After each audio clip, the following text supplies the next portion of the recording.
You've probably seen the headlines, right? Alcohol sales are dipping, and it seems like younger generations are drinking way less than ever before.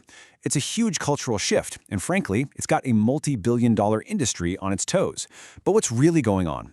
We decided to dive deep into a Reddit thread to see what people on the ground are actually saying. Now, the easy answer, the one you hear all the time, is that this is all about health and wellness, that Gen Z and younger millennials are just a super sober, clean living generation. But as we found out pretty quickly, that might not be the whole story. Not even close. And boom, right away, the Reddit community just blows that simple idea out of the water. This comment from user RelaxMore2314 really sets the stage. The argument here is that it's not about giving up vices, it's about swapping them out. We're not seeing the end of intoxication, just a changing of the guard.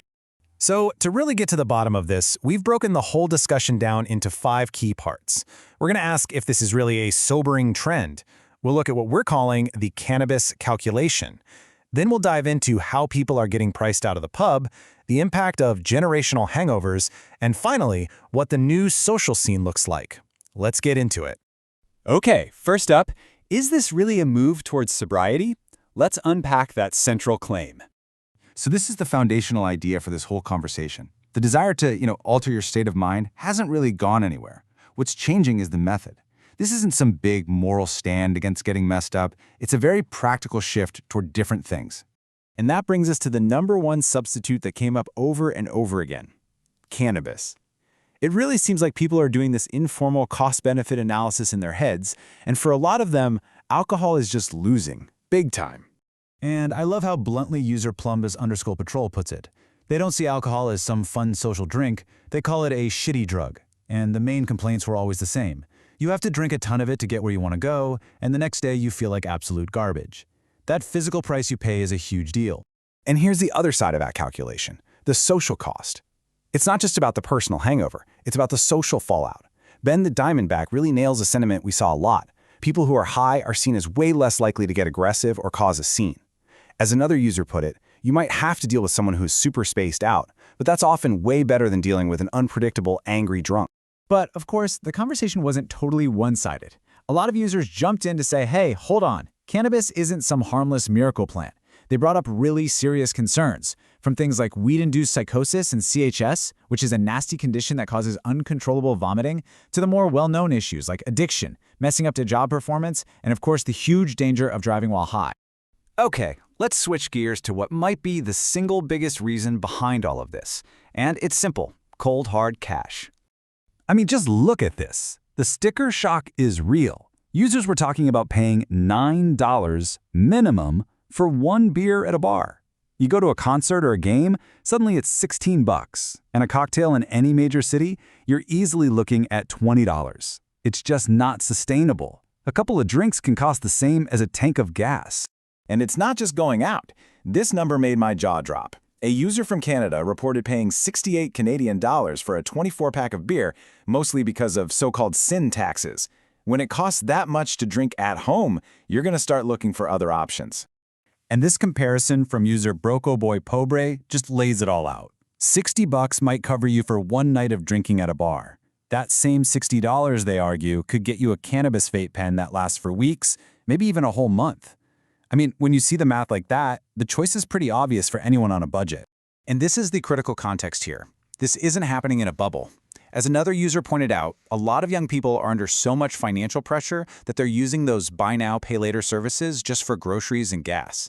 In a world where you're financing your food, a $16 beer isn't just a splurge. It feels completely absurd. So beyond the money, beyond the weed, there's a deeper, more personal reason that kept coming up. It's about looking at the past and deciding to do things differently. This quote from SwitchMisty9 is pretty blunt, but it captures a really powerful feeling. So many people shared stories about growing up watching their parents or relatives drink heavily.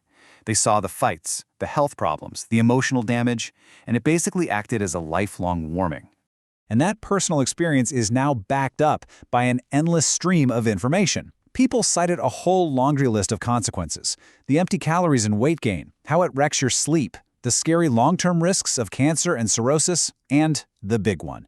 As one user put it, the financial and legal nuke of getting a DUI. something that can literally ruin your entire life in one bad night.